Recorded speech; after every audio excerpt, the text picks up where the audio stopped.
கர்த்தருக்கு முன்பாக தாழ்த்தி நம்மை உண்டாக்கினவருக்கு நேராக அன்போடு அன்போடு நம்மை தேடி தேடி வந்தவருக்கு நேராக காணாமற் போன ஆட்டை கல்லிலும் முள்ளிலும் நடந்து நடந்து கால்களெல்லாம் கிழிக்கப்பட்டு இரத்தம் வழிய வழிய அன்போடு நடந்தவருக்கு முன்பாக தன்னுடைய ஜீவனையே நமக்காக ஊற்றி கொடுத்தவருக்கு முன்பாக கடந்த காலங்களெல்லாம் கரம் பிடித்து அன்போடு வழி நடத்தினவருக்கு முன்பாக ஒவ்வொரு நாளும் நம்மை உணவளித்து உடுத்தவித்து பராமரித்து அன்போடு நம்மை விசாரித்தவருக்கு முன்பாக இன்றைக்கும் நமக்காக யாவையும் செய்து முடிக்கும்படி எழுந்திருக்கிற தேவனுக்கு முன்பாக பரிசுத்த ஆவியானவருக்கு முன்பாக எதிரிலே சிங்காசனத்தில் வீற்றிருக்கிறவருக்கு முன்பாக ஓ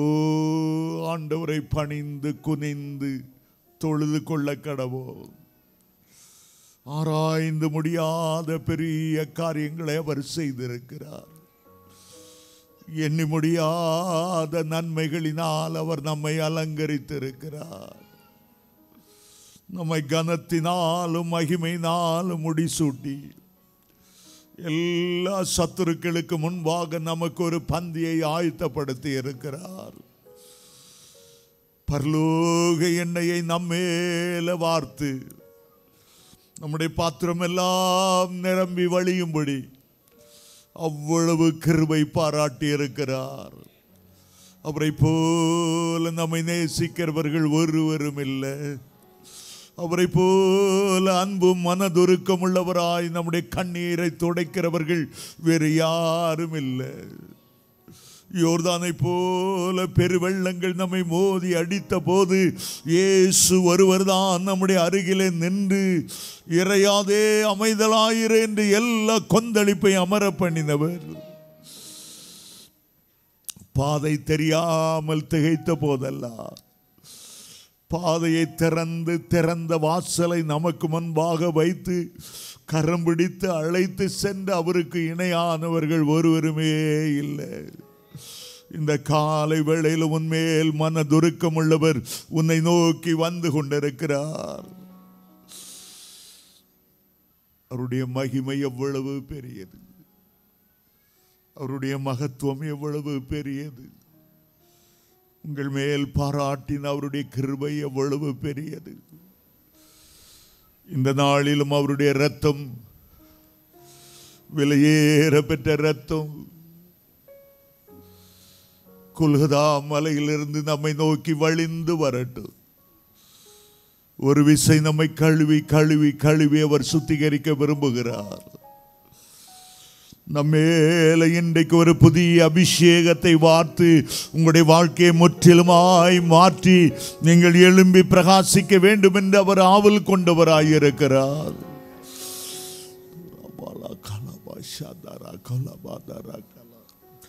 கர்த்தர் உங்களுக்கு கொடுத்த ஆவியின் வரங்களை அனல் மூட்டி எழுப்பி விடுங்கள். அபிஷேகத்தை அனல் மூட்டி எழுப்பி விடுங்கள். அந்நிய பாஷையை அனல் மூட்டி எழுப்பி விடுங்கள். நீங்கள் ஆண்டவருக்கு தேவை. ஆண்டவர் உங்களை பயன்படுத்த விரும்புகிறார்.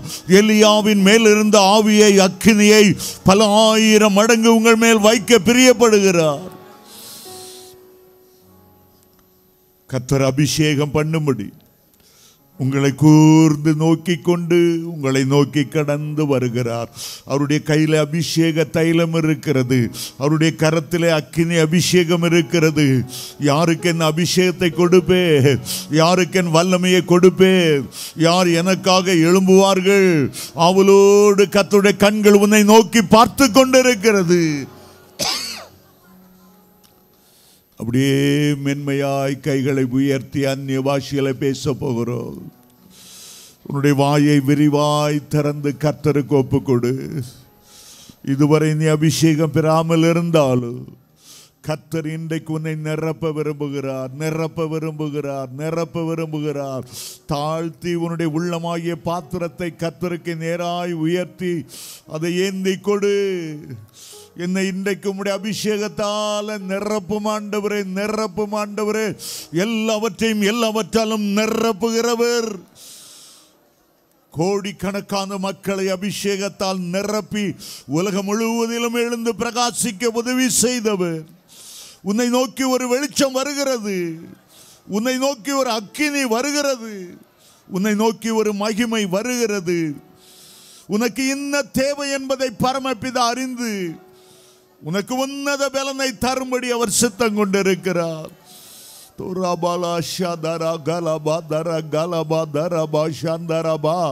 யார் யார் ஆண்டவருக்காக எழும்புவார்களோ, யார் யார் கழுகளை போல செட்டைகள் அடித்து எழும்புவார்களோ, யார் யார் ஆண்டவருக்காக பக்தி வைராக்கியத்தோடு எழும்புவார்களோ, அவர்களுக்கு மேல் ஒரு அக்கினி பற்றி எரியும்படி Rabalarashandara kolabandara galamodara ramandara gashendebi orimina ramankara darala ramaga rabatara shadara gala உன்மேல் வைத்த அன்பின் நிமித்தம் உன்னை நிரப்புகிறார் மகளே. உன்மேல் வைத்த அன்பினாலே உன்னை நிரப்புகிறார் சகோதரனே. நீ அணைந்து போய் கிடப்பது என்ன? நீ எழுந்து பிரகாசிப்பாமல் இருப்பது என்ன? உன்னை நேசிக்கிற கர்த்தர் உன்னை உயிர்ப்பிக்கிற கிருபையோடு கர்த்தர் அநேகர் மேல் அக்கினியை ஊற்ற அவர் உலாவி கொண்டிருக்கிறதை உணர்கிறேன்.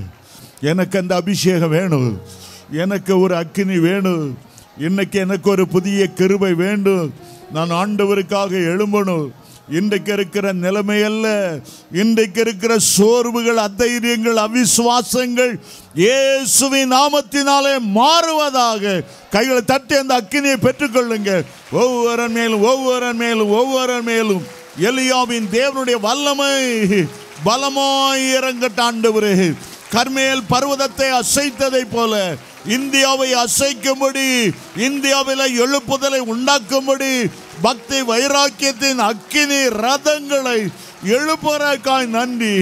ஒவ்வொருவரும் பெற்ற கிருபைகளை மறுபடியும் அவர்களுக்கு திரும்ப தருவீராக. இழந்து போன சந்தோஷத்தை, சமாதானத்தை இன்றைக்கு அந்த குடும்பத்தில் கட்டளையிடுவீராக. Rabala shadaraba raba tarakalaba sharaba daraba uribidara karaba daraba harabaha shadahalara hantara abakarantara he sheke ribidura raba oribi kataraba laraba sharaba baba baba urimidara kalaraba hataraba raba daragalaba raba. பறந்து காக்கிற பட்சி போல நான் உனக்கு ஆதரவாயிருப்பேன், நான் உனக்கு ஆதரவாயிருப்பேன். பறந்து காக்கிற பட்சி குஞ்சுகள் மேல் அசைவாடி காப்பது போல கர்த்தர் ஒவ்வொருவரை காக்கும்படி அவருடைய சட்டைகள் உனக்கு நேராய் விரித்து இருக்கிறது.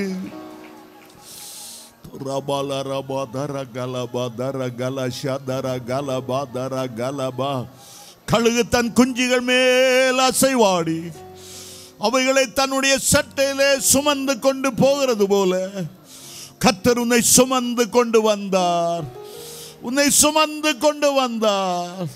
இதுவரை காத்தவர், உன்னை தாங்கினவர், ஏந்தினவர், சுமந்தவர், தப்புவித்தவர். இனிமேல் உன்னை தப்புவித்து அவருடைய நாமத்தை மகிமைப்படுத்துவார்.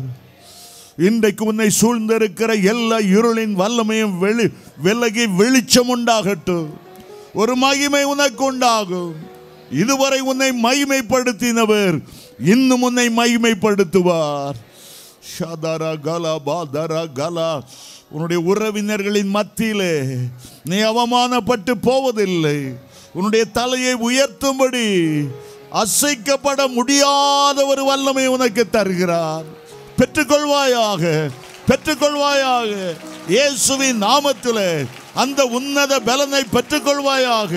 கர்த்தருடைய வல்லமை உன்மேல் இறங்கி வரும்போது நீ பலனடைவாய் மகனே, நீ பலனடைவாய். உன்னை சூழ்ந்த இருள், உன்னை சூழ்ந்த சோர்வுகள் முற்றிலும் மாறி போகும். உனக்காக வழக்காடி யுத்தம் செய்யும்படி பலத்த பராக்கிரமசாலியாய் ஆண்டவர் எழுந்தருளி இருக்கிறார். அவருடைய கிருபை பெரியது, அவருடைய கிருபை என்றும் உள்ளது, அவருடைய கிருபை மாறாதது. உன்மேல் அன்பு வைத்த ஆண்டவர் முடிவு பரியந்த உன் கரத்தை பிடித்து நடத்தி வெற்றியோடு முடிவடை செய்வார். கைகள் தட்டி ஆண்டவருக்கு நன்றி செலுத்துவோம். ஆண்டவராய் இயேசுவின் நாமத்திலே உங்களை வாழ்த்தி வரவேற்கிறேன். இந்த மகிமையான எழுப்புதல் தேவாலயத்துக்கு வந்திருக்கிற ஒவ்வொருவரையும் ஆண்டவர் ஆசீர்வதிப்பாராக. உடைய அருகிலே கைகளை கொடுத்து இன்றைக்கு ஒரு மன மகிழ்ச்சி நாள். கர்த்தர் உங்களுடைய குடும்பத்தை, இல்லத்தை, உள்ளத்தை தம்முடைய மகிழ்ச்சியாலும் சமாதானத்தாலும் நிரப்புவாராக. கைகளை கொடுத்து பக்கத்தில் உள்ள கை கொடுத்து சந்தோஷமாய் நாம் சொல்லுவோம். ஆமென், ஹல்லேலூயா. இன்றைக்கு உங்களுடைய மத்தியிலே 1 தெசலோனிக்கேயர் 5ஆம் அதிகாரம் 283ஆம் பக்கத்தில் இருக்கிறது. 283ஆம் பக்கத்தில் 1 தெசலோனிக்கேயர் 5:23ஆம் வசனத்தை நாம் எடுத்துக்கொள்வோம். அதற்கு முன்பாக வேதத்தை உங்களுடைய கையில் எடுத்து உயர்த்தி நாம் எல்லாரும் சொல்லுவோம், இது என்னுடைய வேதாகமம், எனக்காகவே ஆவியானவர் எழுதி கொடுத்த வேதாகமம். இதில் என்னென்ன வாக்குத்தத்தங்கள் உண்டோ அத்தனையும் என்னை சேரும். இதில் ஆண்டவர் எனக்கு எழுதி கொடுத்த ஒரு உயில் பத்திரம். அவர் என்னை நேசிக்கிறபடியால் வேதத்திலிருந்து என்னோடு பேசுகிறார். வானம் பூமி ஒளிந்து போனாலும் இந்த வார்த்தைகள் ஒளிந்து போவதில்லை.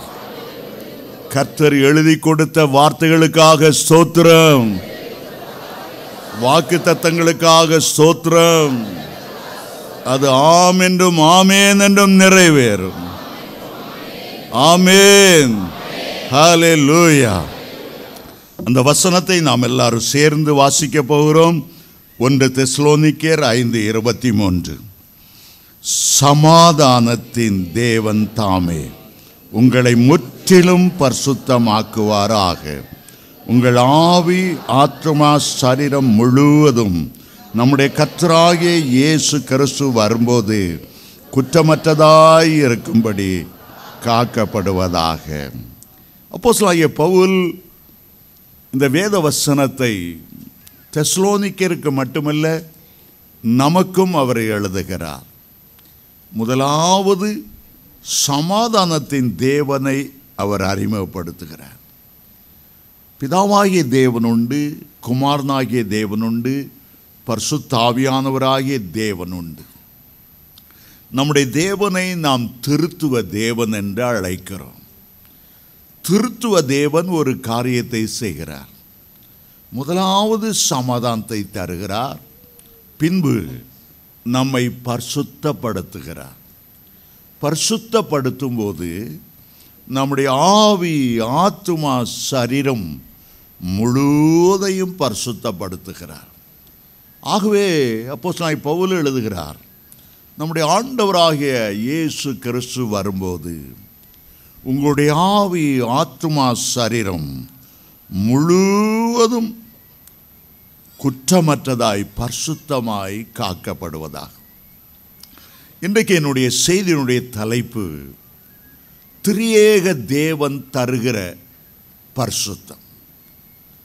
பிதாவாகிய தேவன் தருகிற பரிசுத்தம், குமாரனாகிய இயேசு தருகிற பரிசுத்தம், பரிசுத்த ஆவியானவர் தருகிற பரிசுத்தம். திரியேக தேவனிலே 3 பகுதிகள் இருந்தாலும் அந்த 3 பேரும் ஒருமனப்பட்டிருக்கிறார்கள் என்று 1 யோவான் 5:7 நாம் வாசிக்கிறோம். அங்கே பிதா, வார்த்தை, பரிசுத்த ஆவியானவர் ஒருமனப்பட்டிருக்கிறார்கள் என்று வேதம் சொல்லுகிறது. என்ன ஒருமனப்பட்டிருக்கிறார்கள்? நம்மை பரிசுத்தப்படுத்துவதிலே ஒருமுகப்படுத்தியிருக்கிறார்கள். நம்மிலே 3 பகுதி இருக்கின்றன. ஆவி இருக்கிறது, ஆத்துமா இருக்கிறது, சரீரம் இருக்கிறது. பிதா, குமாரன், பரிசுத்த ஆவியானவர் என்ற மூவரும் நம்மில இருக்கிற ஆவி, ஆத்துமா, சரீரத்தை அவர் பரிசுத்தப்படுத்துகிறாராம். ஆண்டவருடைய முக்கியமான ஒரு வேலை நம்மை பரிசுத்தப்படுத்துகிற ஒரு வேலை. அவர் பரிசுத்தராய் இருக்கிறது போல நாமும் பரிசுத்தராய் இருக்க வேண்டும் என்று ஆண்டவர் விரும்புகிறார். அதற்காகவே இந்த அசுத்தமான உலகத்திலே, அசுத்த ஆவிகள் நிறைந்த அந்த உலகத்திலே, வான மண்டலத்தில் இருந்த இச்சையின் ஆவிகள், விபச்சார வேசித்தன ஆவிகள், அருவருப்பின் ஆவிகள், குடிவெறி ஆவிகள் மத்தியில் இருந்து நம்மை தன்னை போல அவர் பரிசுத்தம் உள்ளவர்களாய் மாற்றுகிறார். ஆண்டவர் பரிசுத்தர் என்பதிலே சந்தேகமே இல்லை. பிதாவானவர் பரிசுத்தர், குமாரன் பரிசுத்தர், பரிசுத்த ஆவியானவர் பரிசுத்தர். அதில் எந்த சந்தேகமும் இல்லை. 100க்கு 100 அவர் பரிசுத்தமாகவே இருக்கிறார். இயேசு இந்த பூமியில் வந்தபோது எல்லாருக்கும் சவால் விட்டு சொன்னார், என்னிலே பாவம் உண்டென்று உங்களால் யார் குற்றப்படுத்தக்கூடும் என்று கேட்டார். ஒருவருமே அதற்கு முன் வரவில்லை. அவ்வளவு பரிசுத்தமுள்ள தேவன், அவ்வளவு சுத்தமாய் ஜீவித்த ஒரு ஆண்டவர் நம்மை பார்த்து சொல்லுகிறார், மகனே, உன்னுடைய ஆவி, ஆத்துமா, சரீரம் முழுவதும் நான் வரும்போது அது குற்றமற்றதாய் காக்கப்பட வேண்டும். அப்போதான் நீ என்னுடைய வருகையிலே காணப்பட முடியும். அப்போதான் நீ என்னுடைய பிள்ளை என்று சொல்லப்பட முடியும். ஆண்டவர் பரிசுத்தர் மட்டுமல்ல, நம்மை பரிசுத்தமாக்குகிற தேவனாகிய கர்த்தர்.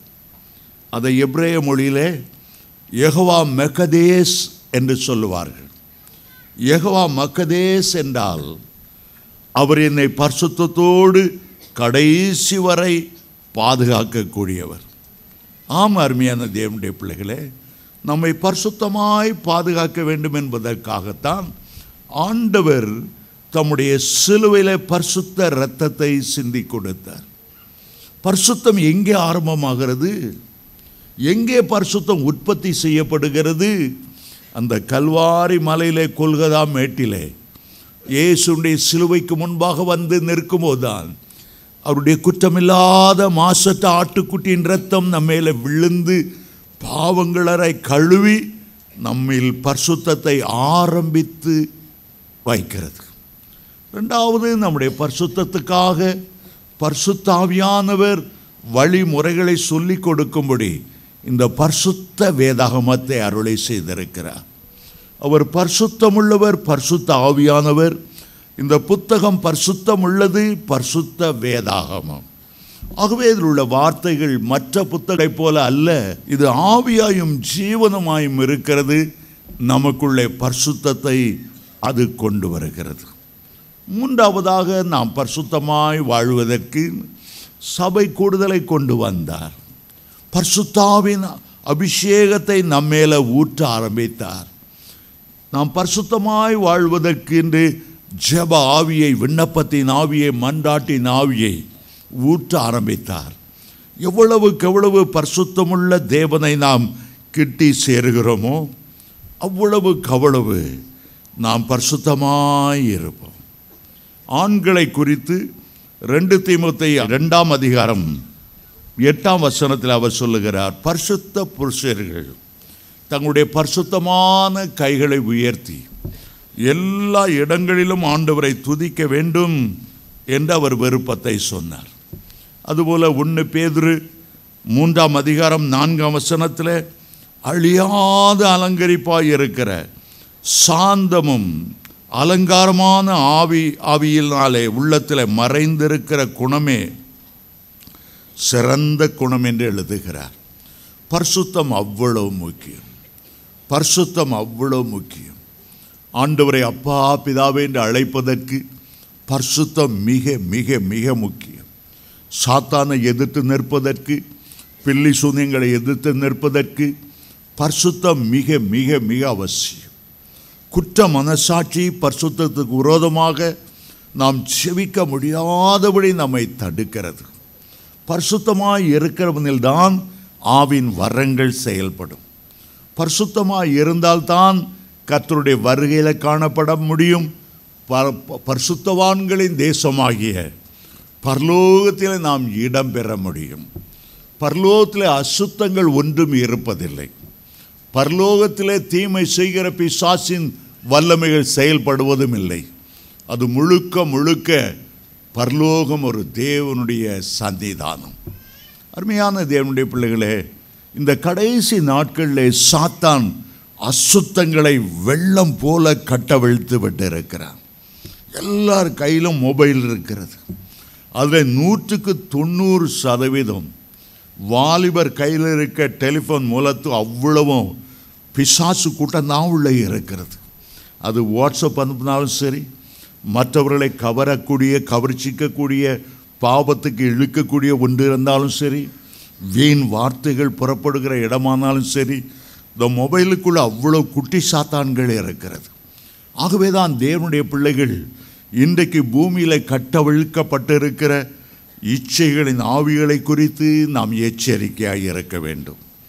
இன்றைக்கு மற்றவருடைய நிர்வாணத்தை பார்க்கக்கூடிய புரோனோகிராஃபி இன்டர்நெட்டில் ஏராளமாய் வந்து விட்டது. காதலியர் தினம் என்று கொண்டாடி துணிகரமான பாவத்துக்குள்ளே சென்று கொண்டிருக்கிறார்கள். அதிலே அநேக அந்த வாலிப பிள்ளைகள் சிக்கியிருக்கிறார்கள். அவர்களுக்கு வழியே இல்லை. ஒரு பெரிய யூனிவர்சிட்டியில் பேராசிரியாய் பணியாற்றுகிற சகோதரி கண்ணீரோடு சொன்னார்கள், இங்கே காலேஜிலெல்லாம் முன்னால் லெக்சர்ஸுக்கு பயப்படுவாங்க, சொன்னபடி கேட்பாங்க, படிப்பாங்க. இப்போ அப்படி கிடையாது. வந்த உடனே அவங்களுடைய திங்ஸ் எல்லாம் எடுத்துக்கொண்டு நேரே மகாபலிபுரம் போய் லாட்ஜுகளில் ரூம்களில் தங்கி மனம் போல வாழ்ந்து கொண்டு இருக்கிறார்கள். சரியாய் காலேஜுக்கு வருகிறதில்லை, சரியாய் அட்டண்டன்ஸ் கொடுப்பதில்லை. மாணவியும் பக்கத்தில் உட்கார்ந்து ஒருத்தர் தோளில் ஒருத்தர் கை போட்டு தடவி கொடுத்து கொண்டே இருக்கிறார்கள். அருவருப்பாய் அசிங்கமாய் இருக்கிறது. என்னுடைய காலேஜில் உள்ள அத்தாரிட்டிகள் கூட நிறைய ரிசல்ட் கொடுக்கணும், 90% கொடுக்கணும் என்பதற்காக அட்டண்டன்ஸ் எல்லாம் பார்க்காதுங்க, கண்சாரியாக விட்டுருங்க. நம்முடைய காலேஜ் நிறைய மார்க் எடுத்து பாஸ் பண்ணுறவங்கள காட்டட்டும். எல்லா இடங்களிலும் திறந்து விடப்பட்ட ஒரு நிலைமை. வாலிப பெண்கள் கட்டுக்கடங்காதபடி கற்பு நெறி என்பது ஒன்றுமே கிடையாது. பரிசுத்த வாழ்க்கை குறித்து அவர்கள் நினைத்து கூட பார்ப்பதில்லை. மனுஷனுக்கு பயப்படுகிற பயமும் இல்லை, தேவனுக்கு பயப்படுகிற பயமும் இல்லை. அவ்வளவு தூரம் அசுத்தத்துக்குள் உலகம் போய்கொண்டே இருக்கிறது என்று சொன்னார்கள். நான் கூட பார்க்கும்போது சபையில் உள்ள முக்கியமான சில விசுவாசிகள் கூட இரவு நேரங்களில் மனைவி பிள்ளைகள் படுத்த பிறகு டெலிவிஷனை போட்டு அல்லது கம்ப்யூட்டரில் ஆபாச இன்டர்நெட்டுகளை பார்த்து இரவு முழுவதும் அதிலேயே சிந்தையில் இருக்கிறார்கள். அதிலிருந்து விடுதலை பெற முடியவில்லை. தவறான ஐக்கியத்துக்குள்ளே சிக்கிவிட்டார்கள். யார் எங்களை விடுவிப்பார் என்று கதறுகிறார்கள். இதனால் தேவனுடைய பிரசன்னம் அவர்களை விட்டு விலகிறது. சாத்தான் அவர்களை இழிவான இச்சைகளுக்கு அவர்களை விற்று போட்டிருக்கிறான். அவருடைய நிலைமை பரிதாபமாக இருக்கிறது. அநேகருடைய குடும்ப வாழ்க்கை உடைத்து கணவனும் மனைவியும் ஒன்றாய் வாழ விடாதபடி கணவன் இச்சைகளின் பின்னால் போய் வேற ஒரு மனைவியோடு போய்விட்டான். மனைவி வேற யாரோட போய் 2 பிள்ளைகளை பெற்று விட்டாள். என்ன கேவலமான காரியங்கள் நம்முடைய தேசத்தில் நடந்து கொண்டிருக்கிறது. ஆண்டவர் வரும்போது சபையில் பரிசுத்தத்தை காண்பாரோ, சபையில் விசுவாசத்தை காண்பாரோ, ஆண்டவர் மேல் வைத்த அன்பை காண்பாரோ என்று தெரியாதபடி அலைந்து தெரிகிறார்கள். அநேக பெற்றோர் சொல்லுகிறது என்ன, ஐயா என் மகா என் வார்த்தை கீழ்ப்படிவதில்லை. இரவு நேரத்தில் நீண்ட நேரம் கழித்து வீட்டுக்கு வருகிறார்கள்.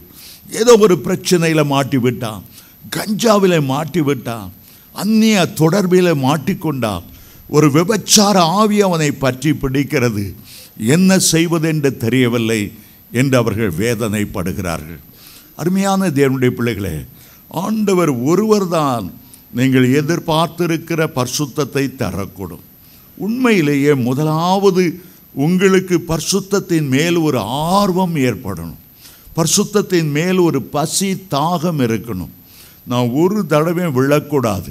கர்த்தருக்காக நான் கடைசி வரைந்தும் பரிசுத்தத்தை பாதுகாத்து கொண்டு ஓட வேண்டும் என்கிற எண்ணம் உள்ளத்தில் இருக்க வேண்டும். பரிசுத்தத்தின் மேல் ஒரு தாகம் இருந்தால்தான் பரிசுத்த ஆவியானவரும் உங்களை பாதுகாக்க முடியும். உடைய வாலிப வயதாக இருந்தாலும் பிரதிஷ்டை பண்ணுங்க. எந்த வயதாக இருந்தாலும், ஆண்டவரே நான் உம்முடைய நாமத்தினால் ரட்சிக்கப்பட்டு விட்டேன், இனி ஒரு தடவை கூட நான் பாவத்தில் விழக்கூடாது, விசேஷமாக ஒரு முறை கூட நான் விபச்சாரத்தில் வேசித்தனத்தில் விழக்கூடாது, அப்படியே நான் விழுந்து விடுவேன் என்று தெரிந்தால் அதற்கு முன்னால் என்னை எடுத்துக்கொண்டாலும் பரவாயில்லை, உம்முடைய நாமத்தை அவமானப்படுத்தும்படி உம்மை மீண்டும் காரி துப்பி காலின் கீழாய் மிதிக்கக்கூடிய ஒரு இழிவான வாழ்க்கை நான் வாழக்கூடாதப்பா. என் வாழ்க்கை நாள் முழுவதும் வலுவாதபடி என்னை பாதுகாத்து கொள்ளும். நான் என்னை நம்பவில்லை, ஆனால் உம்மை நம்புகிறேன். வலுவாதபடி என்னை பாதுகாத்து கொள்ள வல்லமையுள்ள உம்முடைய கரத்தை நான் பற்றி பிடித்திருக்கிறேன். என்னை உம்முடைய சன்னிதானத்தில் மாசற்றவனாய் நீர் நிலை நிறுத்துவீர்.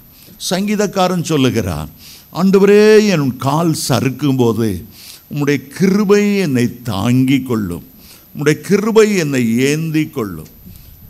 ரோமர் 6:14 அப்போஸ்தலனாகிய பவுல் சொல்லுகிறார், நாம் நியாயப்பிரமாணத்துக்கு கீழ்ப்பட்டு இருக்காமல் ஆண்டவருடைய கிருபைக்கு கீழ்ப்பட்டு இருக்கிறபடியால் பாவம் ஒரு நாளும் உங்களை மேற்கொள்ள முடியாது. கிருபதாரப்பா, கிருபதாரப்பா, கிருபதாரப்பா, கிருபதாரம்.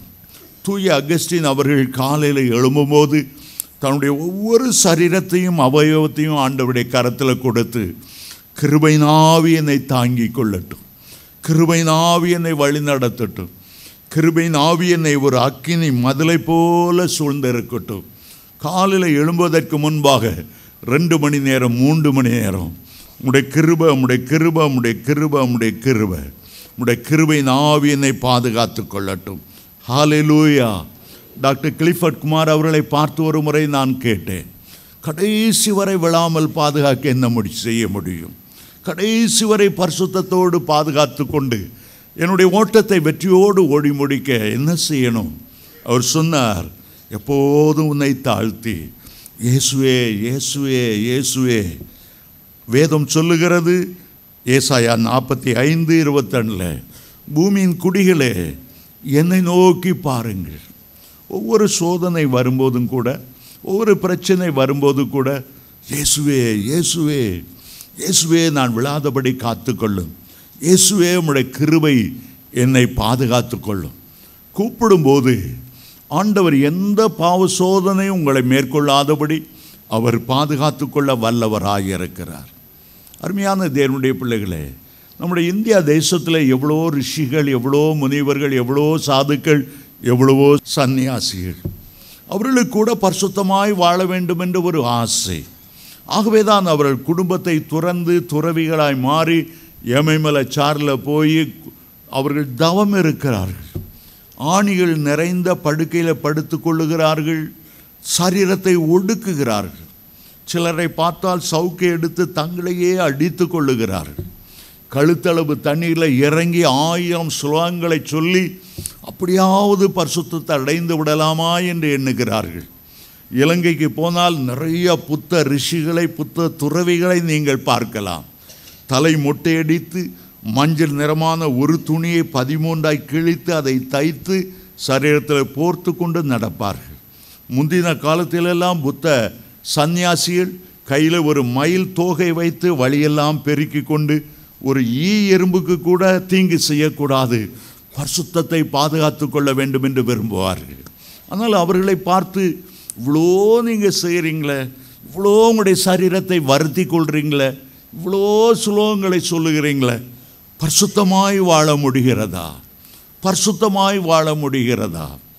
ஆனால் அவர்களை கேட்டால் சொல்வார்கள், இல்லை முடியல, எங்களுடைய சிந்தனைக்குள்ள அசுத்தங்கள் வெள்ளம் போல வருகிறது, எங்களால் ஜெயங்கொண்ட ஒரு பரிசுத்தமுள்ள வாழ்க்கை வாழ முடியவில்லை. காரணம், வானமண்டலம் முழுவதுமே அசுத்த ஆவிகளினால் நிரம்பி இருக்கிறது. அவைகள் தூங்கும் போதும் மனிதனுடைய ஆபாச சொப்பனங்களை அவனுக்குள்ளே கொண்டு வருகிறான். ஆகவே ஜனங்களால், வெளி ஜனங்களால் பாதுகாக்க முடியவில்லை, பரிசுத்தமாய் வாழ முடியவில்லை. அருமையான தேவனுடைய பிள்ளைகளே, ஒரு சத்தியத்தை நான் சொல்லுகிறேன். பரிசுத்தம் என்பது ஒரு கூட்டு முயற்சி. ஆண்டவரும் மனுஷரும் இணைந்துதான் ஒரு பரிசுத்த ஜீவியம் செய்ய முடியுமே தவிர, ஒருவனால் தன்னுடைய தீர்மானத்தினால் பரிசுத்த ஜீவியம் செய்ய வேண்டும் என்ற வாஞ்சையினால் ஒரு நாளும் ஒருவனும் பரிசுத்த வாழ்க்கை வாழவே முடியாது. காரணம், அவனிலும் பலவானான சாத்தான் அவனுக்குள்ளே தூண்டுதலை கொண்டு வருகிறான், உணர்ச்சியை தூண்டி விடுகிறான், அன்புக்காக ஏங்குகிறேன் என்று சொல்லுகிறான். சொல்லி சொல்லி சொல்லி சொல்லி பாவத்திலே போய் விழுந்து விடுகிறான். ஒரு மனிதனால் பரிசுத்தமாய் வாழவே முடியாது. அவன் எவ்வளவுதான் பரிசுத்தத்தை குறித்து படித்திருந்தாலும், எவ்வளவுதான் பிராக்டிஸ் பண்ணாலும், எந்த மனுஷனாலும் பரிசுத்தமாய் வாழவே முடியாது. காரணம், இந்த உலகம் அசுத்தத்துக்குள் கிடக்கிறது. ஆனால் என்ன உண்மை? ஆண்டவர் நம்முடைய கையில் வந்து உதவி செய்கிறார். நம்முடைய ஆவி, ஆத்துமா, சரீரம் முழுவதும் பரிசுத்தமாய் பாதுகாக்கும்படி எல்லா விதத்திலும் நமக்கு உதவி செய்கிறபடியால் நம்முடைய பக்கத்தில் நான் பரிசுத்தமாய் வாழ வேண்டும் ஒரு தாகம், அவருடைய பக்கத்தில் பரிசுத்தமாய் வாழுவதற்கு ஒரு ஒத்தாசை. ஆகவே தான் அந்த ரெண்டு காரியங்களும் இணையும் போதுதான் ஒரு மனுஷன் பரிசுத்தத்தில் வெற்றி காண முடியும். சாதாரணமாய் நான் சொல்லுகிற ஒரு உதாரணம் உண்டு. உங்களுடைய வீட்டிலே நீங்கள் ஒரு தென்னங்கண்டை நடணும்னு விருப்பப்படுறீங்க. நீங்கள் செய்ய வேண்டிய காரியமும் உண்டு, கர்த்தர் செய்கிற ஒரு காரியமும் உண்டு. நீங்கள் என்ன செய்யணும்? ஒரு 4 அடி நீளம், ஒரு 4 அடி அகலம், 4 அடி ஆழத்துக்கு தோண்டி அதில் உள்ள சரல் கல்லுகளை எல்லாம் அப்புறப்படுத்தி அதுக்கு கீழே நல்ல உரம் போட்டு செம்மண் அடைத்து ஆற்று மணலை தூவி முதல்ல அந்த தரையை பக்குவப்படுத்த வேண்டும். நல்ல ஒரு தென்னம் விதையாக எடுத்து அதை கொண்டு வந்து அதனுடைய நாட்ட வேண்டும். பிறகு நல்ல தண்ணீர் ஊற்றணும். இவ்வளவும் நீங்கள் செய்ய வேண்டிய ஒரு காரியம். ஆண்டவர் செய்கிற காரியம் என்ன? அந்த விதைக்குள்ளே இருக்கிற ஜீவனை ஆண்டவர் தட்டி எழுப்புகிறார். அதில் வேறு எந்த திசை நோக்கி செல்ல வேண்டும்? ஆண்டவர் அதை நிர்ணயிக்கிறார். குருத்து அதிலிருந்து எழும்பி வர அவருடைய ஜீவனை தட்டி எழுப்புகிறார். ஒவ்வொரு இலையும் எந்த பக்கமாய் திரும்ப வேண்டும் அதை முன்குறித்திருக்கிறார். ஆகவே மனுஷன் செய்ய வேண்டியது அவன் செய்யும்போது, அவன் ஆயத்தங்களை செய்யும்போது, அவனுடைய வாழ்க்கையில் பரிசுத்தத்தின் மேல் ஒரு தாகமும் தீர்மானமும் இருக்கும்போது அவனுடைய வாழ்க்கை வெற்றியாய் எழும்புவதற்கு ஆவியானவர் உதவி செய்கிறவராய் இருக்கிறார். அதுபோல தான் பரிசுத்த ஜீவியத்துக்கென்று ஆண்டவர் வைத்திருக்கிற காரியமும் உண்டு, நாம் செய்ய வேண்டிய காரியமும் இருக்கிறது. நாம் செய்ய வேண்டியதை ஆண்டவர் செய்ய போவதில்லை, ஆண்டவர் செய்வதை நாம் செய்ய போகிறதும் இல்லை. எப்போ பார்த்தாலும் சிலர் சொல்லுவாங்க, என்னால் ஜெபிக்கவே முடியல, என்னால் ஜெபிக்கவே முடியல, என்னால் ஜெபிக்கவே முடியலை. போன வாரம் ஒரு 10 பேர் அதே காரியத்தை திரும்ப திரும்ப சொன்னார்கள். பரிசுத்தத்தை பாதுகாக்க வேண்டும் என்றால் ஒரு ஜெப ஜீவியம் அவசியம். கொஞ்சம் ஜெபத்தை நீங்கள் விட்டுட்டீங்க, அடுத்த நாள் இன்னும் அதிகமாக விட்டுருவீங்க, இன்னும் அடுத்த நாள் விட்டுருவீங்க.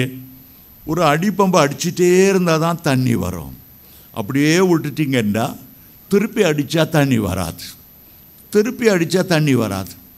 பிறகு கஷ்டப்பட்டு நீங்கள் அந்த அடிப்பம்புக்குள்ளே தண்ணியை ஊற்றி கொஞ்சம் கொஞ்சமாக அடித்து பிறகு அந்த துரு வந்து பிறகு தான் அதுலேருந்து தண்ணீர் அப்படியே பொங்கி கொண்டு வரும். அப்படியே கிறிஸ்தவ வாழ்க்கையிலும் கூட நீங்கள் ஜெபம் பண்ணிகிட்டே இருந்தால் நல்ல ஜெபம் பண்ண முடியும். ஜெபத்தை விட்டுட்டீங்க, பிறகு உங்களால் ஜெபம் பண்ண முடியாமல் போய்விடும். ஜெபம் பண்ண முடியாமல் போகும்போது ஆண்டவரை நோக்கி இயேசு இயேசு இயேசு என்று சத்தமாக சொல்லுங்க.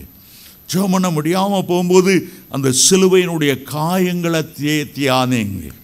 இயேசுவின் ரத்தம் ஜெயம் என்று சொல்லுங்க.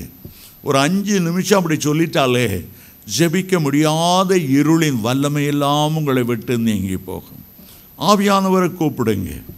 ஜெபாவி எனக்குள்ள வேணும் என்றார் ரோமர் 8:26 சொன்னீர்.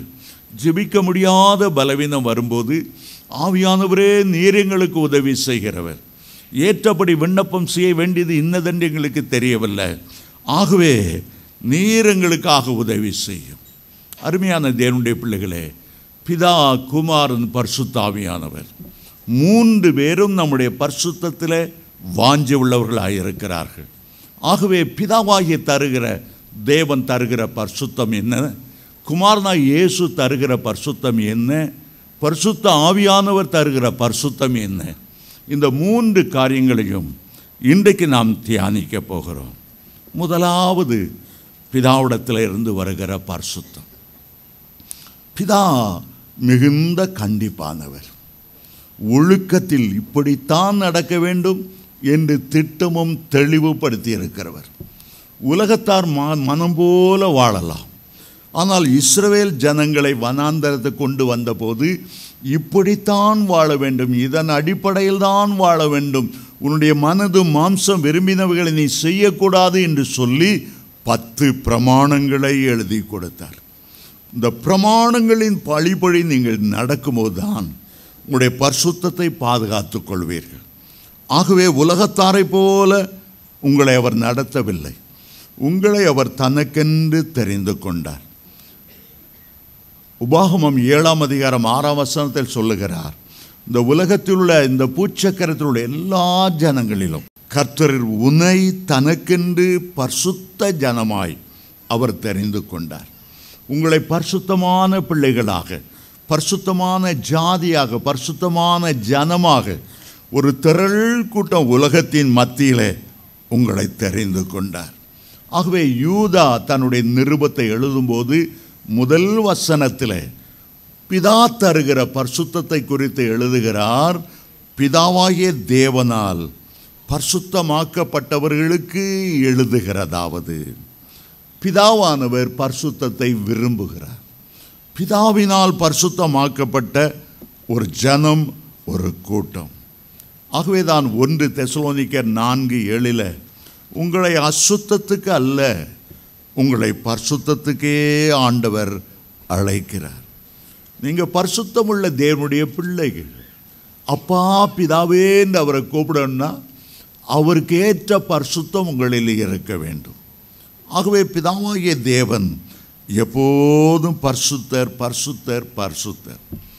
அதை பேதுரு எழுதும்போது 1 பேதுரு 1:15 எழுதுகிறார், உங்களை அழைத்தவர் பரிசுத்தராய் இருக்கிறது போல, உங்களை அழைத்தவர் பரிசுத்தராய் இருக்கிறது போல நீங்களும் உங்களுடைய நடத்தைகள் எல்லாவற்றிலும் பரிசுத்தமுள்ளவர்களாய் இருங்கள், பரிசுத்தமுள்ளவர்களாய் இருங்கள். அருமையான தேவனுடைய பிள்ளைகளே, அந்த பரிசுத்தமுள்ள பிதா உங்களுக்குள் எதை கொண்டு வருகிறார்? தேவனுக்கு ஏற்ற ஒரு பயத்தை கொண்டு வருகிறார். உங்களை பார்க்கிற பரமபிதா ஒருவர் இருக்கிறார். அவர் பாவத்தை கண்டிக்கிற ஒரு பரமபிதா. அவர் சேரக்கூடாத அக்கினியிலே வாசம் பண்ணுகிற ஒரு பிதா. பாவத்தை கண்சாடையாய் விட்டு விடுகிறவர் அல்ல. அந்த பாவத்தையும் அந்த குற்றத்தையும் 3ஆம் 4ஆம் தலைமுறை வரைக்கும் நியாயம் விசாரிக்கிற தேவனாய் இருக்கிறார். பிதாவினுடைய பரிசுத்தத்தை யாரும் அசட்டை பண்ண முடியாது. பரிசுத்தத்தில் கண்டிப்புள்ளவர், கண்சாடையாய் விடுகிறவர் அல்ல. தொடர்ந்து பாவத்தை செய்து கொண்டிருக்கும் போது தன்னுடைய பட்டயத்தை கூர்மையாக்குகிற ஆண்டவர். தேவன் என்னை பார்க்கிறார், அவருக்கு மறைவானது ஒன்றுமில்லை. எப்படி யோசேப்பு பாவத்துக்கு விலகி ஓடினார்?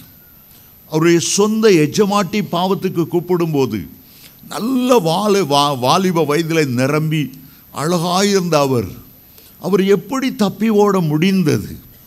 பாலியத்துக்கு ஏற்ற இச்சைகளுக்கு நீ விலகி ஓடு என்று அப்போஸ்தலனாகிய பவுல் சொல்லுகிறார். அருமையான தேவனுடைய பிள்ளைகளை, அவர் சொன்னார், நான் இவ்வளோ பெரிய பாவத்துக்கு உடம்பட தேவனுக்கு விரோதமாய் நான் பாவம் செய்வது எப்படி? தேவனுக்கு பயப்படுகிற பயம் அவருடைய உள்ளத்தில் இருந்தது. தன்னுடைய ஒவ்வொரு செயல்களையும் ஆண்டவர் பார்த்து கொண்டு இருக்கிறார். அந்த தேவனுக்கு பயப்படுகிற பயத்தால் அவர் சொன்னார், நான் இந்த பாவத்தை செய்யவே மாட்டேன். என்னை பார்த்து கொண்டே இருக்கிறார், என்னுடைய மேன்மை குறித்து எண்ணிக்கொண்டு இருக்கிறார். இந்த பாவத்தில் விழுந்து ஆண்டவர் என்னை உயர்த்த விரும்புகிறதை நான் தடுக்கவே மாட்டேன். ஆண்டவர் ஒரு நோக்கத்தோடு எகிப்துக்கு கொண்டு வந்திருக்கிறார். என்னுடைய தாய் தகப்பனுக்கு நான் உதவியாக இருக்கும்படி, பஞ்ச காலத்தில் போஷிக்கும்படி ஒரு நோக்கத்துக்காக இந்த எகிப்தில் ஆண்டவர் என்னை தெரிந்து கொண்டு இருக்கிறார். அந்த பெரிய நோக்கத்தை நான் அவமதிக்க கூடாது. அதில் இந்த பாவத்தில் சிக்கி நான் பரலோகத்தை இழந்து விடக்கூடாது. கோடான கோடி வருஷங்கள் தேவ சமூகத்தில் ஆராதிப்பதை நான் இழந்து விடக்கூடாது. பிதாவாகிய தேவனுக்கு பயப்படுகிற பயம் அவருக்கு இருந்தது. அருமையான தேவனுடைய பிள்ளைகளே, இன்றைக்கு தேவ பயம் பூமியை விட்டு போய்விட்டது. அது அரசாங்க அதிகாரிகளானாலும் சரி, மந்திரிகளானாலும் சரி, கடவுளுக்கு பயப்படுகிற லஞ்சம் லஞ்சம் லஞ்சம் பணத்தை வைத்து, அதிகாரத்தை வைத்து புரட்டி புரட்டி புரட்டி நீதி நியாயங்கள் எங்கே போகிறது என்று தெரியவில்லை. பல இடங்களிலே நீதிபதிகளுக்குள்ளே கூட லஞ்சம் வந்துவிட்டது என்று அரசாங்க அதிகாரிகள் சொல்லுகிறார்கள். பார்க்கிற இடமெல்லாம் லஞ்சம், பார்க்கிற இடங்கள்லாம் ஊழல், பார்க்கிற இடங்கள்லாம் மனுஷன் பொல்லாத உள்ளத்தோடு அலைந்து தெரிகிறான். தேவனுக்கு பயப்படுகிறவன் தான் பரிசுத்தமாய் வாழ முடியுமே தவிர மற்றவனால் வாழ முடியாது. சரி, முதலாவது பிதாவுக்கு பயப்படுகிற ஒரு பயம். பிதாவானவர் உயரத்தில் இருந்து, பரலோகத்தில் இருந்து, அக்கினி மயமான கண்களை உடையவனாயிருந்து கண்டிப்பாக சொல்லுகிறார், பரிசுத்தமாயிரு, பரிசுத்தமாயிரு. அவருடைய பரிசுத்தம் கண்டிப்பான பரிசுத்தம். ஆனால் இயேசு கிறிஸ்துவனுடைய பரிசுத்தத்தை பார்க்கும்போது அது கண்டிப்பான பரிசுத்தம் அல்ல, அது அன்பினால நிரம்பின பரிசுத்தம், அன்பினால நிரம்பின பரிசுத்தம். ஆகவேதான் பரலோக தேவன் நமக்காக பூமியில் இறங்கி வந்து ஒரு நண்பனை போல நம்முடைய அருகில் நின்று, மகனே, உனக்கு வருகிற எல்லா சோதனைகளும் எனக்கு பூமியில் வாழும்போது வந்தது. நான் உனக்கு ஒரு முன்மாதிரியை காண்பிக்கும்படியாகத்தான் பரலோகத்தை துறந்து நான் பூமிக்கு வந்தேன். உன்னால் பரிசுத்தமாய் வாழ முடியும். நான் பரிசுத்தமாய் வாழவில்லையா? உன்னை போல எல்லா விதத்திலும் நான் சோதிக்கப்பட்டும் கூட பாவம் இல்லாத பரிசுத்தமுள்ளவனாய் இருக்கிறேன். உன்னால் நிச்சயமாய் பரிசுத்தமாய் வாழ முடியும். உனக்கு சோதனை வரும்போதெல்லாம், பாவ இச்சைகள் வரும்போதெல்லாம், சாத்தான் உன்னுடைய உள்ளத்தை ஏவி எழுப்பி போ பாவம் செய்த தூண்டும் போதெல்லாம் நான் உனக்கு உதவி செய்வேன் மகனே. இந்த சோதனைகள் உன்னை மேற்கொள்ளாதபடி அதற்கு தப்பும்படியான மார்க்கத்தை நான் உண்டாக்குவேன். மனுஷருக்கு ஏற்படுகிற சோதனையே இல்லாமல் வேற பெரிய சோதனை வருவதற்கு ஒரு நாள் நான் அனுமதிக்கவே மாட்டேன். ஆகவே தான் வேதம் சொல்லுகிறது, எபிரேயர் 4:15, நம்முடைய பலவீனங்களை குறித்து பரிதபிக்கக்கூடாத பிரதான ஆசாரியர் நமக்கிராமல், நம்முடைய பலவீனங்களை குறித்து பரிதபிக்கக்கூடாத பிரதான ஆசாரியர் நமக்கில்லாமல் எல்லா விதத்திலும் நம்மை போல சோதிக்கப்பட்டும் பாவமில்லாத பிரதான ஆசாரியனே நமக்கு இருக்கிறார். ஆகவே நாம் ஏதாவது பாவம் செய்யும்போது 1 யோவான் 2:1 சொல்லுகிறது, பாவம் செய்கிற மனுஷனுக்கு ஆக பிதாவுடைய வலது பார்சத்தில் நான் பரிந்து பேசி கொண்டு இருக்கிறேன். இன்னும் ஒரு சந்தர்ப்பம் தரட்டும், இன்னும் பரிசுத்தமாய் ஜீவிக்கட்டும். ஆகவே வேதம் சொல்லுகிறது, ரோமர் 8:14 கிறிஸ்துவே நமக்காக மரித்தவர், கிறிஸ்துவே எழுந்தும் இருக்கிறவர், அவரே பிதாவுடைய வலது பார்சத்தில் இருக்கிறவர், அவரே நமக்காக பரிந்து பேசிக்கொண்டே இருக்கிறவர். இயேசு பரலோகத்தில் சும்மா இருந்து விடவில்லை, நமக்காக, நம்முடைய பரிசுத்தத்துக்காக, நம்முடைய பரிசுத்தத்தை பாதுகாத்து கொள்ள வேண்டும் என்பதற்காக அவர் அங்கே இருந்து பரிந்து பேசிக்கொண்டே இருக்கிறார். அவருடைய அன்பு பரிசுத்த பாதையில் நடத்தும்படி நம்மை ஏவி எழுப்புகிறது. அவர் நம்மேல் வைத்திருக்கிற ஒரு நம்பிக்கை, அவருக்கு துரோகம் செய்வதில்லை, பாவியை அரவணைக்கிற தேவன். எத்தனை முறை பாவம் செய்து அழுது, எத்தனை முறை குற்ற மனசாட்சி வாதித்து தேவனண்டை நெருங்கும் போது, எத்தனை முறை சாத்தான் நம்மை பாதாளத்துக்கு இழுக்கும்படி நம்முடைய கால்களை பற்றி கொண்டு இழுத்து கொண்டு இருக்கும்போது நாம் அதில் விழுந்து விடாதபடி ஆண்டவர் நமக்காக பரிதபித்து கொண்டே இருக்கிறவர், பரிந்து பேசிக்கொண்டே இருக்கிறவர். நம்மை மன்னிக்க தயவு பெருத்த ஒரு ஆண்டவராக இருக்கிறார். நம்மில் அன்பு வைத்தபடியே முடிவு பரியந்தம் நம்மிடத்தில் அன்பு வைத்த ஆண்டவர். அவருக்கு துரோகம் செய்து ஒருவாதும் பாவ சந்தோஷங்களுக்கு செல்ல நம்மால் முடியவே முடியாது. ஒரு முறை சினிமாவிலே பணியாற்றுகிற ஒரு கேமராமேனை சந்திக்க நேர்ந்தது. அவர் ஒரு டைரக்டராக இருந்தார், நிறைய படங்களை எடுத்தார். நான் அவரை பார்த்து ஒரு கேள்வியை கேட்டேன். நீங்கள் கிறிஸ்தவர்கள் என்று சொல்லுகிறீர்கள், ஆனால் நீங்கள் பணியாற்றுகிற துறை ஒரு சாக்கடையான சினிமா துறை. நிறைய குட்டி நடிகைகள், நிர்வாண நடனங்கள், அருவருப்பான மேக்கப்புகள், இவைகளின் மத்தியில் உன்னுடைய கண்களையும் உன்னுடைய உள்ளத்தையும் பரிசுத்தமாய் பாதுகாக்க முடிகிறதா என்று கேட்டேன். அவர் சொன்ன பதில் எனக்கு ஆச்சரியத்தை கொடுத்தது. அவர் சொன்னார், ஆம், என்னால் முடிகிறது, சொல்லுங்கள் என்று கேட்டேன். நான் திருமணத்தின் போது ஒரு எளிமையான வறுமையில் வாடின வாலிபனாக இருந்தேன். என்னை ஒரு செல்வந்தரின் மகள், நல்ல குணசாலி, நல்ல மேன்மையாய் வாழ்ந்தவள் என்னை விரும்பினாள். என்னை திருமணம் செய்து கொண்டாள். திருமணம் செய்த சில நாட்களுக்குள் எனக்கு பயங்கரமான ஒரு நோய், சரீரம் நாற்றம் அடித்து துர்நாற்றம் வீசக்கூடிய அளவு குடலெல்லாம் அழுகி போனது. என்னுடைய பக்கத்தில் பணமில்லை. என்னுடைய மாமனார் மாமியாருக்கு விரோதமாய் அந்த மகளை கட்டினதினால் அவர்கள் கைவெறித்து விட்டார்கள். பசி பட்டினி நேரத்தில் என் மனைவி என் மேலே அன்பு செலுத்தி இரவும் பகலும் தூங்காமல் என்னை பாதுகாத்து கொண்டாள். அவள் 10-15 கிலோ அந்த என் வியாதியில் அவள் இறங்கி போனாலும் எலும்பும் தோலுமாய் அவள் பார்த்து அவருடைய அன்பு என்னால் மறக்கவே முடியல. ஆனாலும் என்னுடைய வியாதிக்கு பிறகு ஒரு சினிமா கம்பெனியில் ஒரு உதவியாளராய் சேர்ந்தேன். படிப்படியாய் ஒரு பெரிய டைரக்டராய் மாறினேன். உண்மையிலே என்னுடைய கண்களை கவர்ச்சிக்க பல சோதனைகள் இருந்தாலும் என்னுடைய பாடுகளின் பாதையில் என்னுடைய மனைவி எவ்வளோ என் மேல் அன்பு செலுத்தினாள். அவருடைய முகம் எப்போதும் எனக்கு முன்பாக இருக்கிறது. ஆகவே தான் எந்த இச்சையை நான் நோக்கி பார்ப்பதில்லை. எந்த பெண்ணும் என்னால் கவர முடியவில்லை. என்னுடைய மனைவி என் மேலே அவ்வளவு தூய்மையான அன்பை வைத்திருந்தாள் என்று சொன்னார். அதுபோல தான் இயேசு கிறிஸ்து எவ்வளவாய் நம்மை நேசித்து, எவ்வளவாய் நம்மை தேடி வந்து நம்ம மேலே வைத்த அன்பினாலே பரமான சிலுவை தூக்கி கொண்டு நடந்து, என் மகனே, நான் உன்னுடைய மீறல்களை ஏற்றுக்கொண்டு உன்னுடைய துக்கங்களை சுமந்திருக்கிறேன், உன்னை நேசிக்கிறேன் மகனே, அநாதி ஸ்நேகத்தால் உன்னை ஸ்நேகித்தேன், உருக்கமான இரக்கங்களினால் நான் உன்னை சேர்த்து கொள்ளுவேன். அந்த அன்புக்கு எப்படி துரோகம் பண்ண முடியும்? ஆண்டவரை எப்படி உதறிவிட்டு காரி துப்பிவிட்டு உலக சந்தோஷத்துக்கு நேராய் நான் போக முடியும்? போகவே மாட்டேன் என்று சொன்னார். அருமையான தேவனுடைய பிள்ளைகளே, இயேசுனுடைய அன்பை வர்ணிக்கவே முடியாது. அவருடைய அன்புக்கு நீளம் அகலம் உயர் ஆழம் கிடையாது என்று அப்போஸ்தலனாகிய பவுல் சொல்லுகிறார். அதை நீங்கள் அறிந்து கொள்ளும்படி, இயேசு எவ்வளவாய் நம்மை நேசிக்கிறார் என்பதை அறிந்து கொள்ளும்படி பிரகாசமான மனக்கண்களை உங்களுக்கு தரும்படி வேண்டிக் கொள்ளுகிறேன் என்று சொல்லுகிறார். அருமையான தேவனுடைய பிள்ளைகளே, மூன்றாவதாக பரிசுத்தத்தை நம்மில் தருகிறவர் பரிசுத்த ஆவியானவர். பிதாவானவர் தூரத்தில் நின்று பரிசுத்தமாயிரு என்று கண்டிப்போடு சொல்லுகிறார்.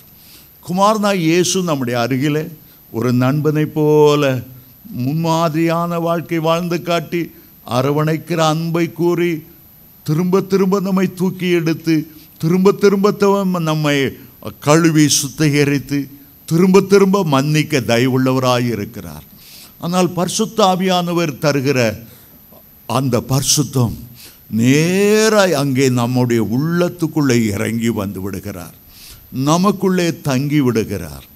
நமக்குள்ளே தங்கியிருந்து நம்முடைய சரீரத்தை தம்முடைய ஆலயமாக்கி, நம்முடைய சரீரத்தை அவருடைய வாசஸ்தலமாக்கி, இதோ மனுஷர் மத்தியிலே தேவாதி தேவனுடைய வாசஸ்தலம் இருக்கிறதே என்று வெளிப்படுத்தல் 21:3 சொல்லப்பட்டபடி ஆலயமாக்கி உள்ளே தங்கியிருந்து, மகனே, நான் உனக்குள்ளே இருக்கிறேன், எந்த அசுத்தமும் உன்னை மேற்கொள்ளாதபடி உன்னை நான் பாதுகாக்கிறேன், நான் உள்ளே இருந்து ஒரு ஜபாவியை நான் உனக்கு தருகிறேன். ரோமர் 8:26 சொல்லப்பட்டபடி உன்னுடைய பலவீனங்களிலெல்லாம் நான் உனக்கு உதவி செய்வேன், நான் உனக்குள்ளே தான் இருக்கிறேன், நான் உன்னை ஆலயமாய் மாற்றி இருக்கிறேன். 1 கொரிந்தியர் 3:16, 1 கொரிந்தியர் 6:19, 2 கொரிந்தியர் 6:16, நான் உனக்குள்ளே வாசம் பண்ணி உனக்குள்ளே உலாவேன். மகனே, பயப்படாதே. பலத்தினாலும் அல்ல, பராக்கிரமத்தினாலும் அல்ல, என்னுடைய ஆவியினாலே பரிசுத்த ஜீவியம் செய்ய உன்னால முடியும். நான் உன்னை பலப்படுத்துவேன். உன்னதத்திலிருந்து வருகிற பலனால் நான் உன்னை தரிப்பித்து உலகத்தின் அசுத்தங்களுக்கு நான் விலக்கி காப்பேன். பரிசுத்த ஆவியாகிய நான் உன்மேல் வரும்போது நீ பலனடைந்து எருசலேமிலே, யூதேயாவிலே, சமாரியாவிலே, பூமியின் கடைசி வரைந்தும் எனக்கு சாட்சிகளாயிருப்பீர்கள். நான் உன்னை நித்திய பாதையிலே நடத்துவேன். நான் உன்னுடைய ஓட்டத்தை வெற்றியோடு ஓடி முடிக்க செய்வேன். நானே உனக்குள் இருக்கிறேன். நான் உனக்கு ஆலோசனை கொடுத்து நீ நடக்க வேண்டிய வழியை நான் உனக்கு போதிப்பேன். நீ விழுந்து போவதில்லை, விழுந்து போக உன்னை நான் விடுவதும் இல்லை. கர்த்தருடைய கரத்திலிருந்து ஒருவனும் உன்னை பறித்து கொள்ள முடியாது. என் உள்ளம் கைகளிலே வரைந்து உன்னை ஒவ்வொரு நிமிடமும் நான் கவனித்துக் கொண்டிருக்கிறேன். விழுந்து விடுகிறவனால் தூக்கி நிலைநிறுத்துகிற தேவன், மடங்கடிக்கப்பட்டவனை தூக்கி எடுத்து மறுபடியும் நிலைநிறுத்துகிற தேவன். நீ பயப்படாதே. இன்றைக்கு உன்னை சூழ்ந்து இருக்கிற எல்லா சோதனைகளிலும் நானே உனக்கு வெற்றியை தருவேன். ஹல்லேலூயா. ஆவியானவர் நமக்குள்ளே இருக்கிறார். ஆவியானவர் நமக்குள்ளே இருந்து பேசிக்கொண்டே இருக்கிறார். அந்நிய பாஷையை இயக்கிக் கொண்டே இருக்கிறார். உன்னுடைய பலம் அல்ல, உன்னுடைய பராக்கிரம் அல்ல, என்னுடைய ஆவியினாலே நீ வெற்றியுள்ள வாழ்க்கை வாழுவாய். என்னுடைய ஆவியினாலே நீ ஓட்டத்தை ஜெயத்தோடு முடிப்பாய். என்னுடைய ஆவியினாலே நீ பரலோகத்திலே ஒரு நட்சத்திரத்தை போல நீ பிரகாசிப்பாய். பயப்படாதே. உனக்கு முன்பாக இத்தனை பரிசுத்தவான்கள் வெற்றியோடு ஓடி ஜெயமெடுக்க கிருபை செய்த ஆண்டவர், உனக்கு நான் உதவி செய்வேன். உன்னுடைய கால்களை நான் பாதுகாப்பேன்.